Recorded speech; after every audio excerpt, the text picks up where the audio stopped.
Hi, thank you for joining me. My name is Natalie, and this is our patient Gus that we just intubated, okay? After patient gets intubated, we want to make sure we have a CO2 filter detector. Usually comes in a little package like this. It gets attached to the end of the ET tube like so, and this gets connected to the ventilator or the ambu bag so we can mechanically continue to ventilate our patient Gus. It comes out purple like this, but if it's yellow, gold, or any other color, make sure you dispose of it and grab another one, okay? I'm gonna breathe for Gus right now so I can just demonstrate for you. Once Gus breathes out or we mechanically ventilate Gus, this should turn a little nice gold yellow, okay? We make note of that and we document that. Next thing we have to do, make sure the Gus gets connected to the cardiac monitor with CO2 capnography waveform. And what we want to make sure it's right here, the little white here, the little white one here. They look like little boxes or little tombstones. And it should be greater than 30, less than 45, okay? We want to make sure he's ventilating good.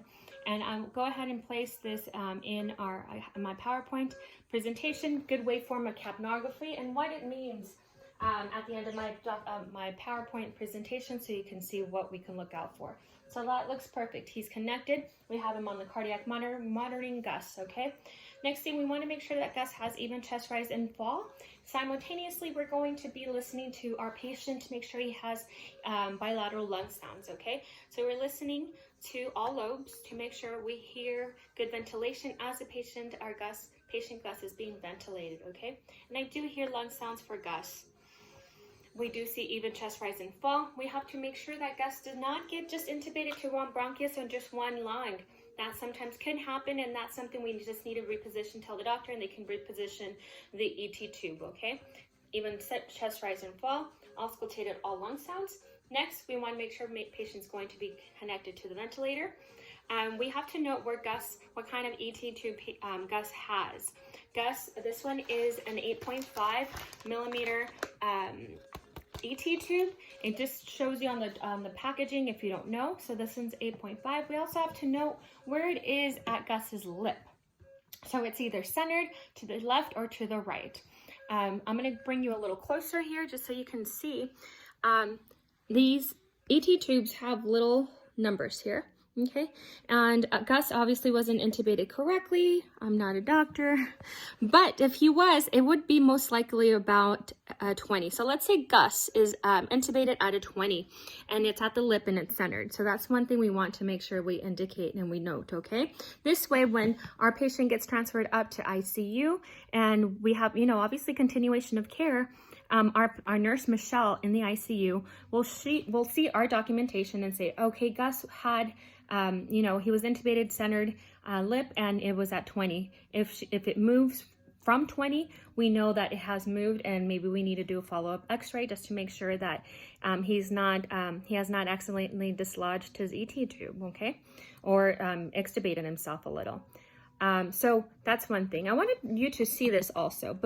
Back in the days, they used to, condensation in the ET tube will indicate whether or not Gus was intubated. How our times have changed, right?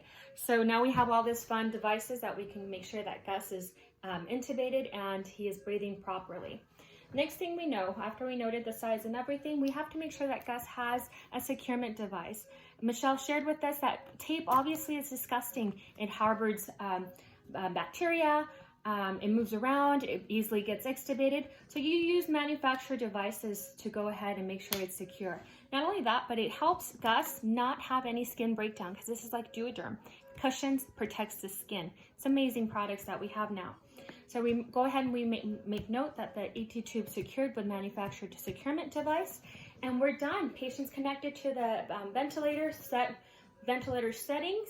We just have one last thing to do. Make sure that the patient has a portable chest x-ray order to make sure that this our ET tube is in the correct placement, okay? After that, we're all done, and we're just pending orders now for the portable chest x-ray. Make sure your doctor orders it. I will also add at the end of my slide things you have to make sure that you document, okay? Just everything that we just reviewed right now.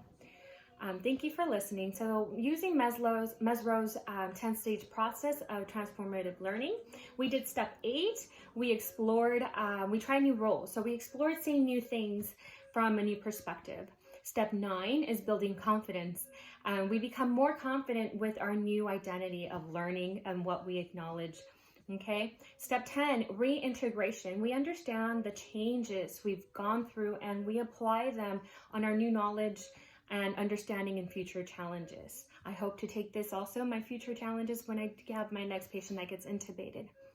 Transformative learning is an active process, and it is all about challenging and evaluating new information that we learn rather than just receiving it. So we integrate the information that we do. It's an active learning. So that's the end of my presentation. Thank you for listening, and you have a great day.